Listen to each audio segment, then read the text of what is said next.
I was with you in spirit then. Yeah. So Sid, if you want to go ahead and get started, we're ready to go. All right. So for those of you who don't know, my name is Siddiq King, but again, always here, I feel like this is a very close-knit environment and it's a safe space. So you guys can just call me Sid for today. Welcome to Culture Fusion Agency's Masterclass series. And again, my name is Sid. I'm the co-founder of the Cassie Foundation and a part of TPU's Atlanta Young Leaders. So today, we're going to be focused in getting a perspective in film and production. So we have the amazing James Lopez, president of Will Packer Productions with us. He's actually responsible for developing and overseeing production on all film projects through the company's first look deal with Universal Pictures.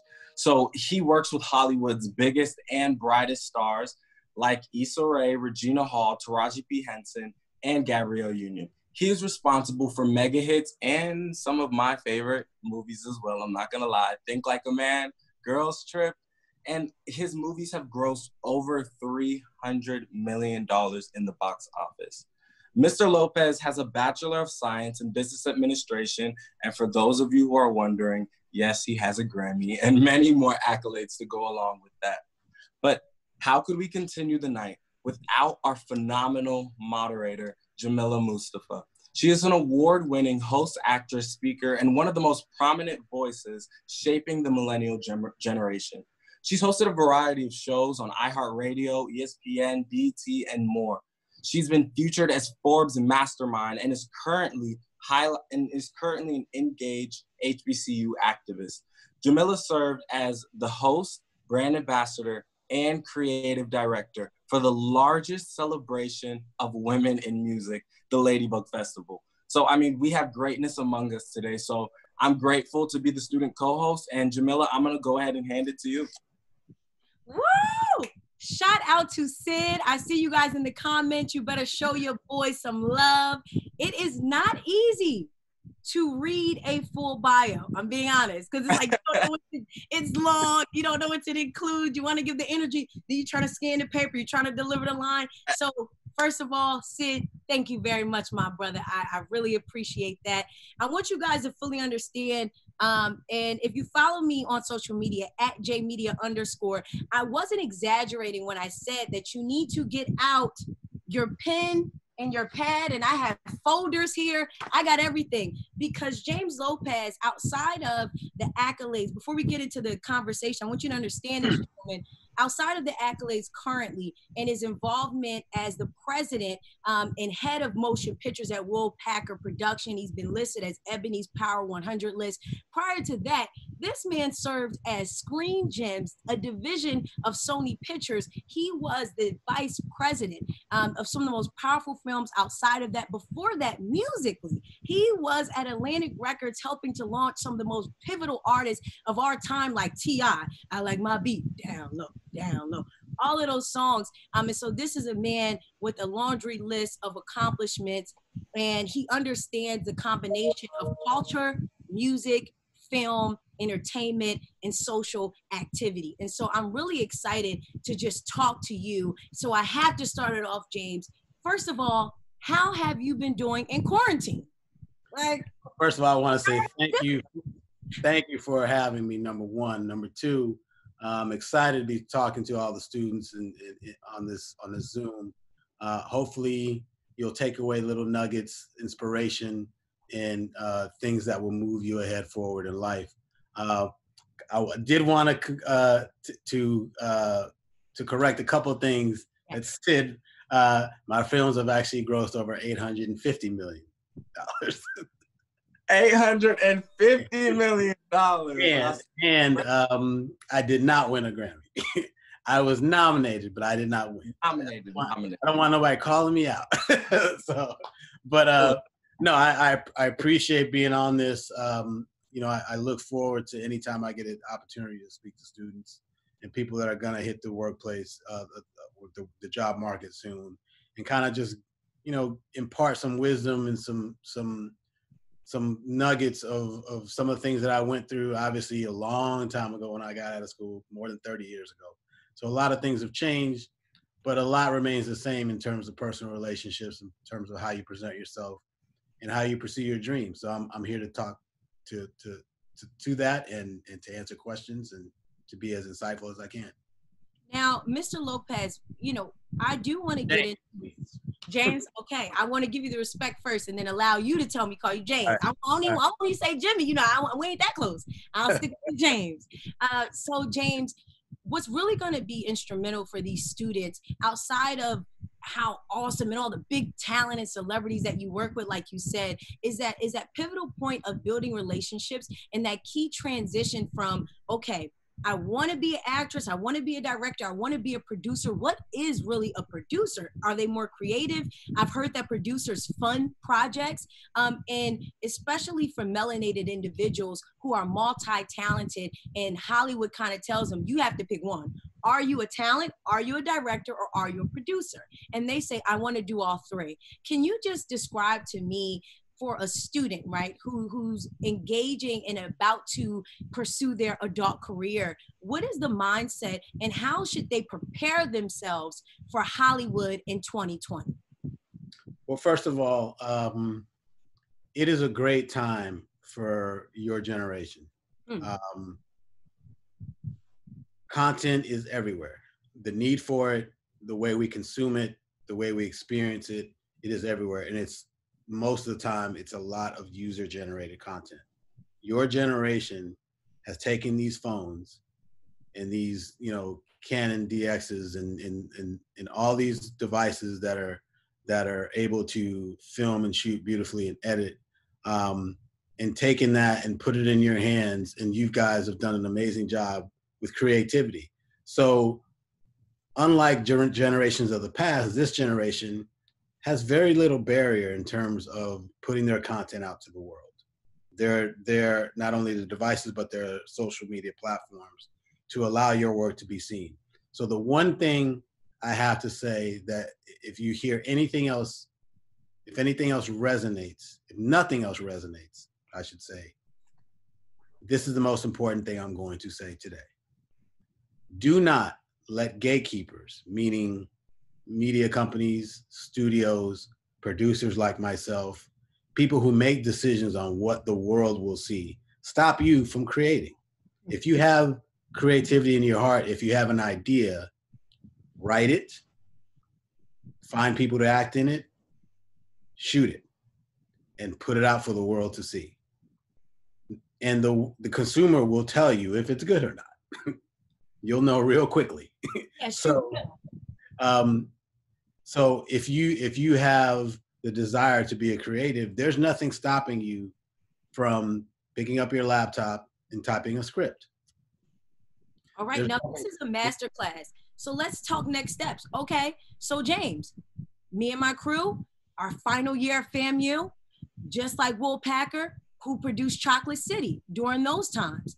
It's our final year. We got my team. We have a film. Now, how do I get myself to pitch it to James Lopez at Will Packer Productions, or do I give it to a streaming platform, Netflix? If you do have the product, right, and you're able to build it, what is my next steps as a student to be able to get my production from local to global? How do I do it? Who's gonna listen? Where Test market it. Test market. The way Chocolate City came to be, the way Will and Rob Hardy were able to get Hollywood to pay attention is by test marketing. And when I say Hollywood, it was a microcosm of a situation for them where they had to convince local theater owners to take the film. So they shot this film independently, and they went to the local theaters in Tallahassee, and they did what is called consignment. Basically, they left a film print of the film with the theater, and they made an agreement that a couple of weeks later they would come back to collect proceeds from ticket sales. The theater owner didn't think he was going to sell any tickets for this film, but Will and Rob galvanized the FAMU campus and all the other students and Black folks in Tallahassee, and people started to come in and buy tickets for that film. So then a couple of weeks later, they collected their money, and they made enough money to be able to afford to do another print of the film. They got that print to another theater. It's not done like that anymore, but when you have a project, test market it. Screen it in your local town.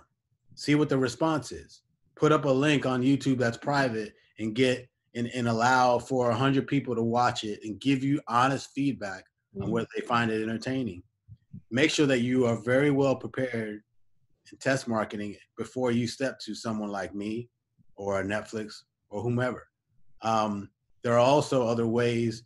There are local film festivals. Every region has them. A lot of cities have film festivals. So before you go out and try to pitch to the big leagues, see how well you do locally. And that's for anything that you do. If you're an actor, I often get these comments and questions. How can I get in one of your films? How can I get an audition? Should I move out to LA? My first question to people like that is, have you acted in any productions in local theater in your city? And a lot of times people will be like, no. I'm like, you haven't put forth the effort and the research and gotten towards the steps of being something locally. I'm not saying local productions are everything, but it helps get your chops up. Okay. It gives you experience. It helps build your reel. So local productions, are happening, not as much as right now, but, are always happening in terms of local theater, local commercials. There are local agencies. There are ways to build your reel as an actor to prepare yourself to take that leap and try to get into feature and television. There are a lot of examples of people who didn't take that route and they just got lucky and they had the talent and they got discovered, but it's rare. It's rare. So putting forth the work locally is what I would recommend. If you are a writer, there are several writing programs and competitions where you simply just upload your work and it's judged by a panel or hundreds of folks, whether it be the Nichols Fellowship, whether it be the Blacklist site, whether it be the Bloodlist if you're a horror screenwriter. There are several screenwriting competitions out there in the world, and all you have to do is just Google and submit your work. And the panels and the audience feedback and the people who like to read scripts off of those sites will let you know how your work is received. So putting forth those efforts and doing the research is the first step to making it out here or New York or wherever you want to end up. But you got to put forth the effort and the research and build yourself up locally, depending on what your discipline is. If you are a director, same thing. There are a lot of local film competitions. There are a lot of film festivals that will take shorts. If you are a director, I highly recommend you have a couple of shorts under your belt or several. If you have the means to put a crew together, if you have a story you want to tell, if you have a group of actors you want to work with, shoot the short. If you have a feature idea, if you have a full-length feature, don't go off and try to make the full-length feature first. Take on the short version of it. Do a 10 or 15-minute version of your feature film, and that will be your calling card if it's up to par and if it's high quality. And I want you guys to pay attention because one thing that James did not mention is that he's a member of the Academy of Motion Picture Arts and Sciences, as well as a slew of other boards and decision makers, which is very important. So one thing I do want to touch on, because we talked about actresses, we talked about directors, we talked about writers, but one key point is, what are the steps to take if you want to start your own production company, like a Will Packer Productions? What steps does a young producer take? Do you find a partner? How do you become a production powerhouse? Well, that all starts with an eye for material. Okay. And an eye for ideas. So look, producing is very hard to do. Producers spend all day long convincing people. It's like herding cats. You know what? Hold on, James. I got to stop you because this is a transparent talk for students, okay? So let's make it like this is a master class. And I know, like I said before, a lot of students might not really understand what a producer does. So before we even get into that, break down what is a producer. A lot of people say I'm a producer, but they really don't. What is a producer? Get your pen. I don't care if you got a notepad, I'm writing on a receipt, but take these notes. Please, James, break down what a producer is and what do they do? So a producer basically puts together a project. So, you know, some producers are multi-hyphenates. Some are director producers, some are writer producers, but for the Will and I are producers. We don't write, we don't direct, we don't act. We put together the project. So we find, whether they be books, scripts, magazine articles, newspaper articles, short documentary or short film, and we realized that that piece of IP could be great potential material for a film. Now, how do we go about putting that together? If I read an article and I like the subject matter and I feel like this would be an amazing film idea, then I will go out and find the writers that I've read, that I'm familiar with their work, that I feel would match up well with the material. Then I have meetings with those writers and we talk about it. Then I hear different pitches and takes on what their version of that article is like, or their adaptation of the book. And after we agree, okay, this person had the best take and has the best grasp of this material, we're gonna take that person and match them up with this material, and we're gonna develop this script. Once we have developed the script, we take it into a studio or a streaming platform or a television network or wherever we feel it fits. And you go around and you try to sell that project as a package.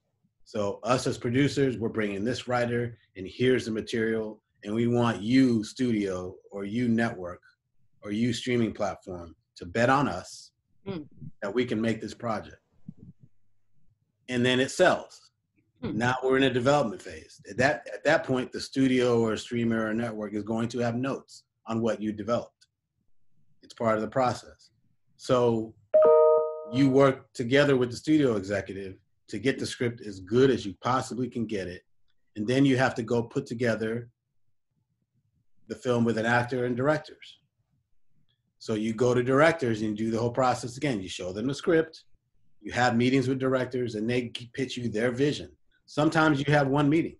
Sometimes you know exactly which director you want to execute that script. Sometimes you're not 100% sure. Sometimes you are sure, but then you hear another director's perspective and they've blown you away and giving you ideas for how to make this project better than maybe the director that you were targeting. So you end up going with that person. Once that person's on board, you start to build the cast. You start to come up with ideas for who you feel best fits the cast for this particular production. Then you go into negotiations. Producers are involved in the negotiations with business affairs and legal teams at these studios to put together these deals. Oh, so at this point, do you already have the funding for the film? Yes, the studio. Yes, the studio. Okay, so you have the funding. Yes, you have the funding for the film. You have a budget, and now you're going to go out and try to get your cast put together. Okay. And that's a process where, you know, you got to see who's available. You have to see if your target actors respond to the material, because not everyone's going to respond to the material the same way. You could have in your head that you really want Viola Davis for this role, but she may not respond to the material. So then you go on to the next person on your list. Now, hold on, James, because it's the masterclass. And we cannot leave our students out, because one thing that you specialize in, you have decades of experience, and I really, really can't even stress how important this man is, everyone. But language is key in the entertainment game. So I even want you to break down what you mean by responding to the material, because they may be writing, they might not know what that means. What does it mean when an actress responds to the material? You know, you feel as a producer, you have a great piece of material and you send it out to the world. You send it out to agents and managers and actors to get them to read it. Yes. They may have a different perspective on what the material is. And and the role that you want them for, they may see it as a completely different way and may have the project head in a different direction based on their notes if they come on board. Or they may say, you know what, this is not for me. I just didn't respond to this. I know what you're trying to do, but it's not a role that I could see myself in. But a lot of times you'll have actors that will respond favorably and say, okay, I see it this way. Let's work together to make this better. And sometimes, you know, you'll hit the home run and be like, I would love to play this role, and I literally have no notes. And this is what I want to do, and I see it exactly the same way as you do. All those different scenarios, you can still get that actor to be in the movie. It's a collaborative process, and they help shape the character along with the director. But when I say respond to the material, that's what I mean. Every person on this earth has a different perspective, what they hear, what they see, what they feel. So what I feel about a role and a character may not be the same as what an actor feels about a role and a character. So that is what meant by responding to material. And when people are dealing with you personally, right? Because every director, every producer, every powerhouse like yourself is different, right? How lenient, what do you look for, right? Do you look for an actor or an actress or producer or young, hungry director that comes to you like, I'm here, this is what I believe, and I'm staying true to it? Some people feel like, you know, maybe even if I don't like the material, maybe I have my own opinion, I don't want to lose this role, right? I don't want him to say, there's 1,000 other actresses, there's 1,000 other directors, if you can't execute. How does Woolpacker Productions move? You know, how firm are you with what you want to say? And how instrumental has your vision been to your success? How do you personally move? You have to be open. Okay. You know, the creative business is a subjective business. Meaning, that's a quote. Yeah. Maybe get that bar again. The creative business is a subjective business, meaning you're judging art. That means no one is right. No one is right. I don't know everything. I've been wrong several times in my career about material. There's material that I've gotten behind that didn't work, and there's material that I didn't like that ended up working somewhere else. Real quick, because I gotta get a messy one in. Was there any project that you passed up on, or that you could have been a part of, and you look back in that movie or that star? Yeah, there, and I didn't pass on it. I actually wanted to make it, but I got talked out of it very easily by my former boss. And I really didn't fight for it. I just said, okay, and I moved on. That was Fruitvale Station. I just got the chills when you said that, because you know. I read that script very early on. Everybody, the comments are like, wow. Ryan hadn't done anything. I knew Mike B. We had met before, but I read it and it touched me. It was a small independent project, and the studio I was working at the time just didn't do those types of films, which I understand. It's not what they did. It was a festival movie, and the success of that film came because it did go to festivals. It was acquired at a festival, and then it got the buzz and got pushed out into the marketplace as such. If it was developed at a studio and shot at a studio, it probably wouldn't have got the same acclaim that it ended up getting. So everything in the end worked out for that movie. Wow! Look at the comments. They can't believe it. I've had a lot of. I read that and gave it to my boss, and he was like, "Yeah, it's not what we do. It's like we do these types of films. We don't do that." And I didn't fight for it. I was like, "Okay." So that's a regret of mine. I should have fought hard, but it was probably not the best thing for the movie to end up with us. Everything worked out the way it was supposed to. Hey, God's plan, like Drake said. I have to, like I said before, because I was a student. I'm not too far removed from the university lifestyle. And I have to say, these conversations, the most important question that I have to pose that every single student is probably facing, whether they want to admit it or not, every person, is when to fold and when to hold. And I understand that what doesn't fold you will only mold you. But how do you know when to let something go? How do you know when to go after it? How do you know if something is right?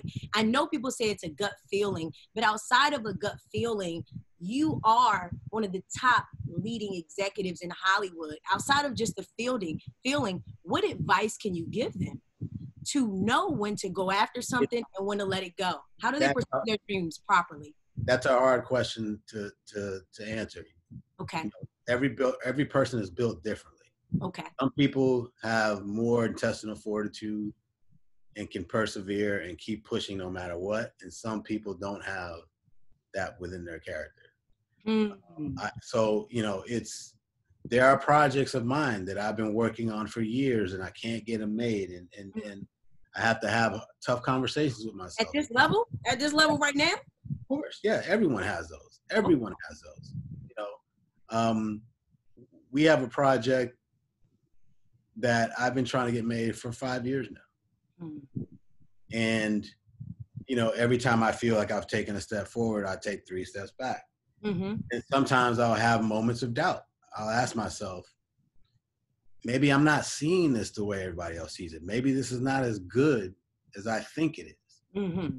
But then, sometimes then you have another conversation with yourself, and your passion outweighs, what's in your brain. It's like, I'm passionate about it. I'm going to go for it anyway because I believe in it, and I'm going to keep pushing forward. So every person is different. I can't give one blanket statement on when to give up on something. Mm-hmm. I really can't. I will say and this is more for writers, people who write, and people who walk around with that one script, and they've been trying to get somebody to read it and get it made for 5, 6, 7 years. I will say that is the wrong way to move about as a writer. Okay. Writer, you write something, you move on to the next thing, and you write something else, and you move on to the next, and you write something else, because you're only going to get better if you go through the process over and over and over again. So if somebody's walking around with that one script saying they're a writer, no, you're not. You're not a writer until you've written like 8, 10 scripts. Like, put forth the work and hone your craft and quit holding on to that one script that you've been walking around with for 5 years. Mm-hmm. That's not going to get it done. You're going to have multiple samples of your work to be seen, and your A script may get noticed. Mm-hmm. And then people will start asking you, what else have you written? And then you pull out that first one that you really believed in. And that recently happened. I met with a director. This is 3 years ago. Okay. I met with a director who came in and pitched me a bunch of projects. And I was sitting in a meeting. I was like, no, I'm not interested in that. And they were pitching me all these comedies because they had a stereotype that, all we do is comedies. No, we don't. Mm-hmm. And then I was like, what else do you have? And they said, well, this is not really for you. I was like, let me hear it. And they told me the story. And I was like, I want to read that. And I read it. And it's a project we're going to produce. And so the project that they were sitting on that they felt wasn't for us, and it was a smaller, not as commercial, very tough subject matter, was the one that caught my attention. It was the one that had me leaning forward. Mm-hmm. And it's the one that I ultimately want to make into a film. Come on. They had been sitting on that one and trying to push all this other stuff on me. Mm-hmm. So in short, I can't tell anyone when to give up on your dream or a project. You can only answer that. And you have to have tough and honest conversations with yourself. I tell you, and you've been as producers, we have to have those conversations with ourselves all the time because our time is limited and our time is valuable. So I can't continue to chase 3 or 4 projects that are 5, 6 years old, and I keep getting told no when I've got 10 or 12 I can get quick yeses on. So I have to always manage my time between what I know I can get made versus the passion projects that are tougher to get made. It's a business. So those are business decisions. That's real. Look, and they're appreciating these gems. Now, I got a question straight for the students. So make sure that you guys are really taking notes on this question. For students, are there room for students? Are there room for juniors? Are there intern programs? Are you looking for young writers, young directors at Woolpacker Productions? Where do they fall in line? We're always looking for talent. You know, we get inundated with submissions. You know, we don't take anything that's unsolicited, meaning unsolicited material is not going to be received by us because it protects us and it protects the person submitting the project. Basically, we don't want someone coming out of the woodwork 5 years from now saying, I sent my project and their movie that came out this year looks exactly like the project I sent 5 years ago. Nah. So we have, you know, we're in a situation right now. I'm not going to say which movie it is, but someone is claiming that we based a movie off of a song that they wrote that never got put out. Wow. A musician who literally has never been heard from is claiming that. So, so submissions for scripts have to come through an agent. Okay. And the next question is, how do I get an agent? Mm-hmm. The agents scour those writing programs and contests for new clients. Yeah. And so do literary managers. So a lot of new voices are heard through festival labs, the Blacklist site, the Nichols Fellowship. There are several other writing programs and contests where agents and managers will go through and read the top rated material on all those portals, and that's how they sign new clients. So I strongly suggest for writers and directors to submit to emerging filmmaker labs and programs and contests to get discovered that way. We only take submissions from literary managers and agents because it helps filter out the process. We depend on those managers and lit agents to send us good material. Yes. Because you can imagine the amount of material we would get if I gave out an email and just told everybody to send it. There's no way we can physically read all this stuff or view all these reels. So that is the best way to get material to us. As far as internships are concerned, if you go to the Woolpacker Productions website, there's an internship drop-down tab, and it details how you apply for internships. We're a small company, so we only have an average of 2 interns per semester, per session. So we have a fall, spring, and summer internship program. Obviously, summer internship program is not happening right now because we're not in the office due to COVID. But once things get back up and running, we hire 1 intern in television and 1 intern in film, and they float around. We tend to only hire or consider film students. Okay. People who are on the film track. Yeah. You know, there's no disrespect to business majors or political science majors, but we want kids who really want a start in this business, and those are the ones that we consider. And I have to, and thank you for that, I have to ask one final question before the students get a chance to pose their questions. I see Spelman, North Carolina. I see Howard. I see so many colleges and HBCUs in the building. So I want them to be able to talk to you. But I have this final question. If there is one thing with your eyes closed, if you had nothing left, when it's all said and done, out of your decades of experience, James Lopez, if it's one thing that you know about this industry that will never change, you've been through it, what is the one thing about the film industry that you know for sure? The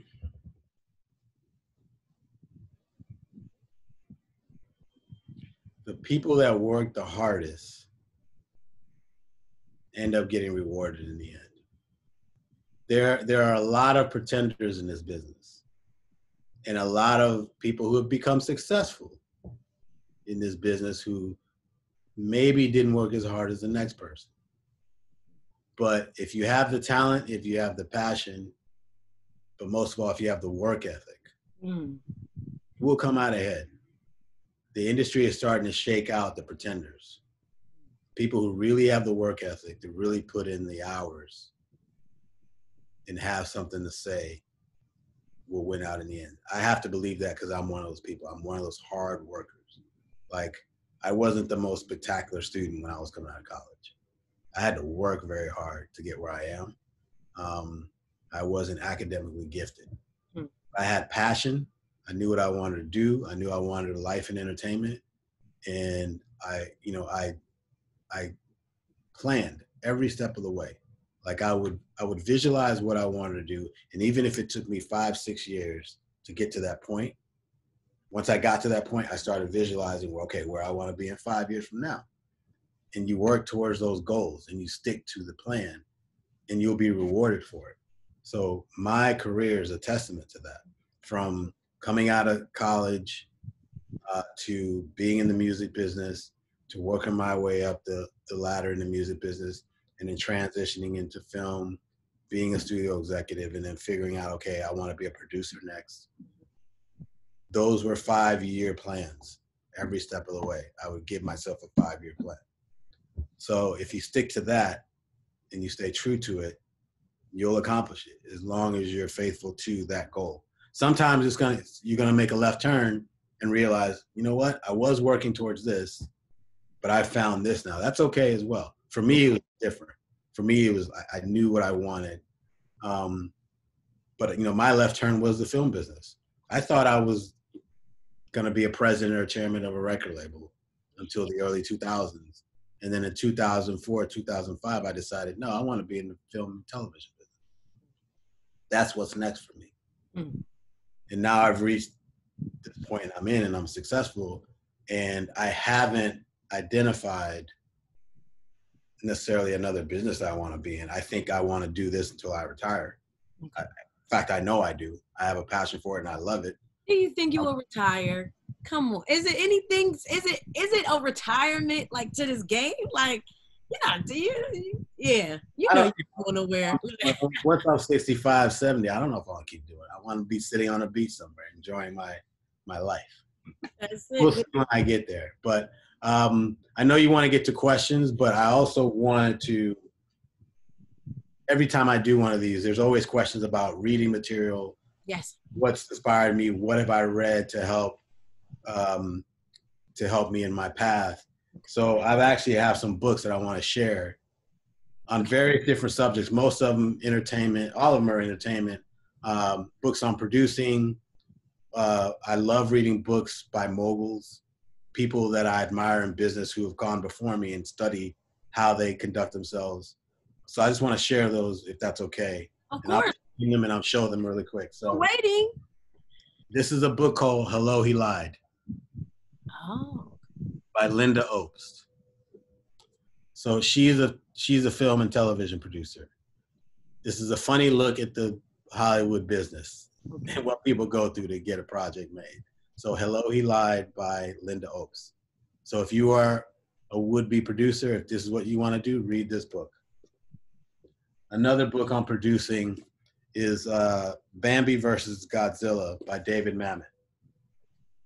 Bambi versus Godzilla. Okay. A good book on producing, on putting projects together, and all the crazy stories involved with how you put a project. That's David Mamet, because we got a little glare. Yeah, David Mamet. Okay. Another one is Down and Dirty Pictures, how the independent film business was built. Down and Dirty. Yeah. It's by Peter Biskind. One of my all-time favorites in terms of, and I implore everyone to watch the Quincy Jones documentary on Netflix. Mm-hmm. But before the documentary, he released an autobiography. So the autobiography of Quincy Jones. Quincy is someone that I admire because he moves successfully between film, television, and music. Mm-hmm. And Quincy was always producing, whether he was literally conducting and producing in the studio, an orchestra, or producing a television show, producing films, putting people together through his relationships. That's what a large majority of our job is putting people together. So Quincy basically produced a life. So I implore everyone on this, watch the Quincy Jones documentary on Netflix. It'll blow you away. It is worth it. And as I always say, aim to be significant, not famous. And you are such a significant person. And through your importance has brought you fame. You are a brilliant mastermind, one of Hollywood's most brilliant masterminds. And I don't think that you get enough credit. And Woolpacker Productions really has single-handedly put the melanated Hollywood on its back and has been a leader. And not just in Black films, in global films. And you have broken numerous records. You have been a part of some of the most brilliant scores, which is music, you know, a music ballad in film. And I just want to say thank you so much for your time. The most important thing and the most expensive thing is your time. And you were able to give it to me. You gave it to Sid. You gave it to these students. And like Mr. Lopez, James, because we friends now, like James said, you know, the work ethic. And this proves it's quarantine. School's out. And every single student showed up today. You registered, you RSVP'd, so you guys are getting something that everyone else didn't get. So I cannot wait for you guys to pose those questions, take up some of Mr. Lopez, James's time, and just thank you. I got my notes out too, because I want to know. Two more books I want to share, because I know there's some writers out there. You feeling good today? It is the authority on screenwriting, this book. It's called Story by Robert McKee. This will teach you how to write a screenplay. The mechanics of writing a screenplay.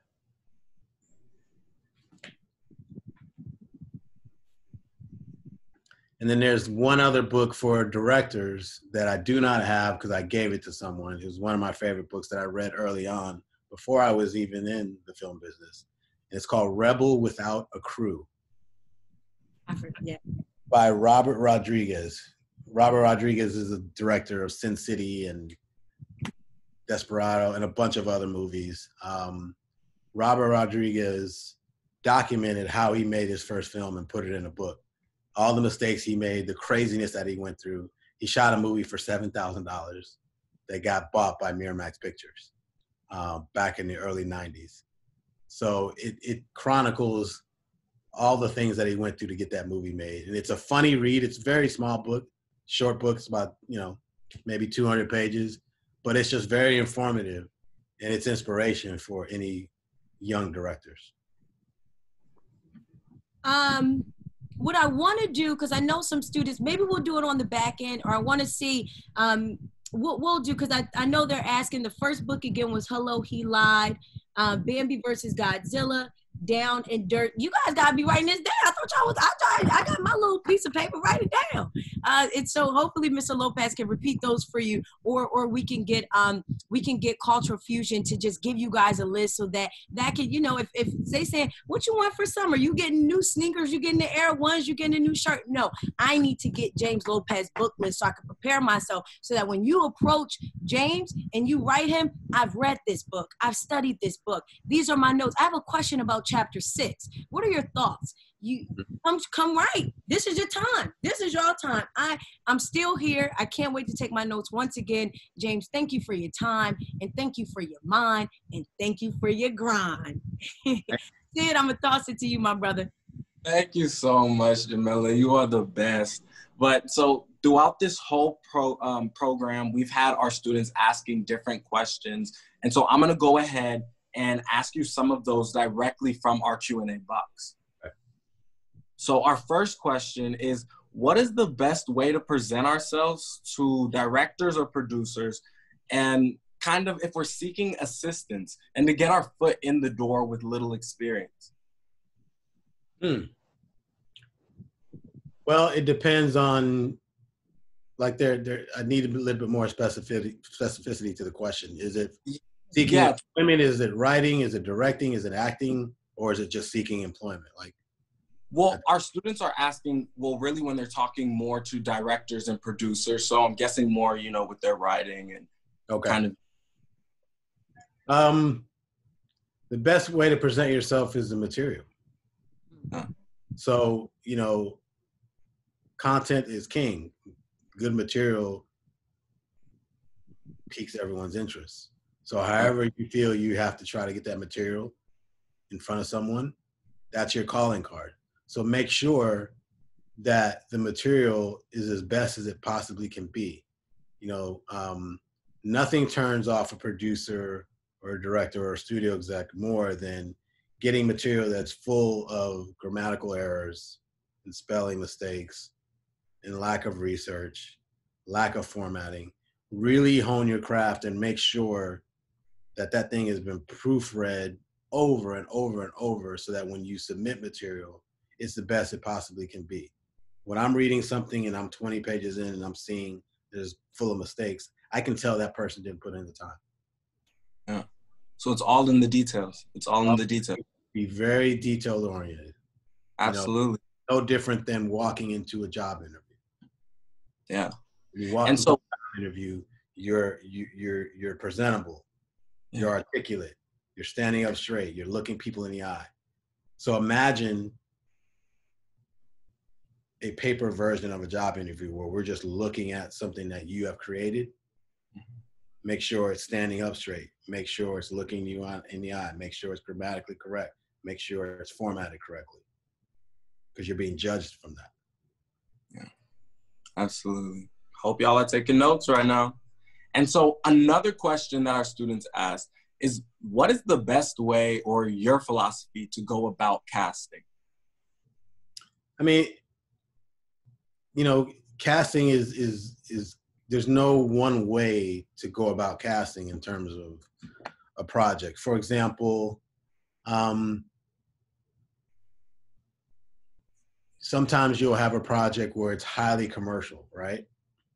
And the budget is at a certain level, which means you have certain financial pressure to make that money back, which means you have to get the most bankable actors you can to be in that film. We always go about casting most of our films. We're going after the most bankable cast you can to draw people to the theaters or to the screens to watch something. But sometimes, and in every movie we do it, you take a chance on someone new, or more than one person, because they are right for the role. So for example, in Girls Trip, we had Regina Hall, Queen Latifah, and Jada Pinkett. And there was a lot of debate over who that fourth person should be. And because we had the other three ladies anchoring the project, we could take a chance on that fourth person as long as they were good for the role. Okay. And we took a chance on Tiffany Haddish, who no one had heard of. You know, she had been on the Gerard Carmichael show, and she was a comic in LA, grinding her way up the comedy scene. But she wasn't known to mainstream America until that film. But we knew that she was the perfect person for that role, and we advocated for her, and she won it. And our choice proved to be correct.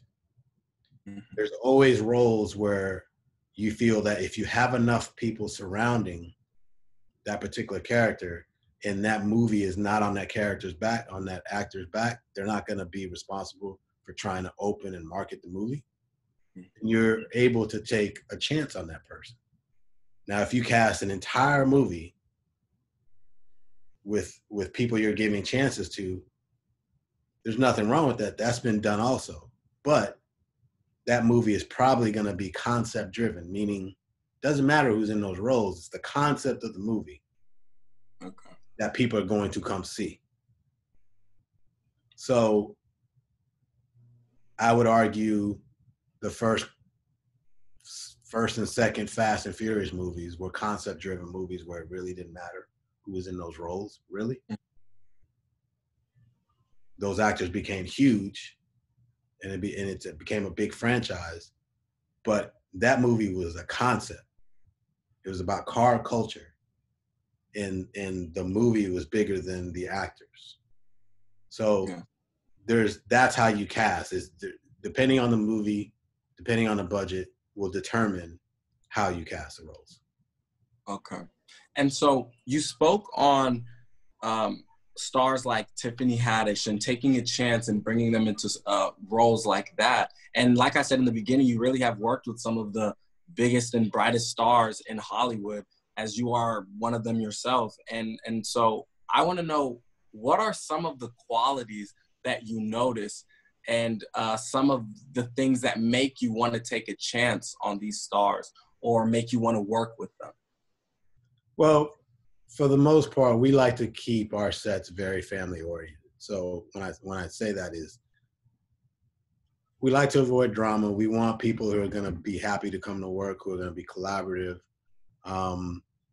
And, you know, the one thing I could say about most of the people I've worked with in front of the camera, they're hard workers. Like, they really love their craft. They work hard. They want to give you their best in front of that camera. And when it comes time to market the movie, they're out there promoting as hard as they can. And that's a dream for a producer, is to have people in the cast who will go just as hard as you will during the shoot, but then also after, when it comes to promoting the film. So I would say, you know, I just love being around people who work hard. Like Kevin Hart, we've done 6 movies with him. He's one of the hardest working men in showbiz, like him and The Rock. Like, they don't take days off. Like, has several businesses. He's running a company. He's doing television. He's doing film. He's doing stand-up tours. He has a serious satellite radio network. Like, the man doesn't sleep. He works hard. And that's why he's been rewarded so handsomely for that hard work. So we love being around people like that, creative people like that, who just really want to work hard, because they motivate you to be your best. Okay, absolutely. And so you said that, you know, you guys do have internships, and you guys maybe take about like 2 or so students and have the applications on your website. So for students who are trying to be interns or looking for a start in film or in production, and they want to kind of start as a personal assistant, what are the things that you can look for inside of their resume or any past experience that would kind of give them an upper hand or maybe more of a liking towards them? I'll be completely transparent and honest with you. I personally do not go through the internship applications. Yeah. Personal assistant application. I don't. I'm not, I don't run our, there are a couple of assistants at the company who run the internship program. They do an amazing job at it. I stay out of their way. They present the candidates and they say, okay, we're picking these 2. And we're like, okay, fine, whatever you guys say. So I honestly can't comment on how they're chosen. I know that their track record has been amazing with interns. Our interns have gone on to several other jobs in the industry, and that's something that we're very proud of. Is we support folks who come and work for us if we see they're talented, they're driven, they're hardworking, they want to remain in LA. We make calls on their behalf. We make sure that they get placed at an agency or another studio. One of our current interns, one of our current executives was an intern. Started off as an intern and then covered on my desk for me for probably 2 weeks when I was in transition from not having an assistant. She covered, and I immediately knew this girl works hard. She was detail oriented. She was on top of it. She anticipated amazingly. Like, she would do things before I asked her to do them. And I said, we can't let this girl go. Like, at the end of her internship, she needs a job. And we hired her. And now she's an executive in the television department. You know, and that came out of an internship 4 years ago. Wow. That is amazing. So there's so much opportunity here. And I really hope that you guys took notes. And just like Jamila had said earlier, I hope that you guys are also going ahead and taking his advice on reading some of these books, because if somebody like himself is going ahead and reading these, I'm sure a lot of other individuals inside the industry who are trying to enlighten themselves more are doing the same. And this is one way that you have something to talk about once you step into those rooms. And it's another thing in common that you can have with these people. And it's important that you do that. So again, I want to thank you guys. So there's some other websites I think that the students should read on a daily basis. It helps you keep up with what's going on in the industry. Absolutely. They're industry trade websites. So it's called Deadline. Deadline. Read Deadline every day if you can. The Hollywood Reporter. Okay. Variety. IndieWire. And Shadow and Act. Those websites keep you up to date on what's happening in the business, the deals that are being made, the different shifts in the landscape of the business across media. It's just good to educate yourselves early on. When I came out of college, there were no industry there wasn't the internet. That's how old I am. So the way I found out and educated myself about the music business was reading Billboard. But I couldn't afford reading Billboard every week. Couldn't afford a subscription. So I would go to the record store and just go to the magazine section, and I'd sit on the floor and read Billboard every week. And that's how I started to find out about the names of record labels and executives and producers and publishing companies and management companies.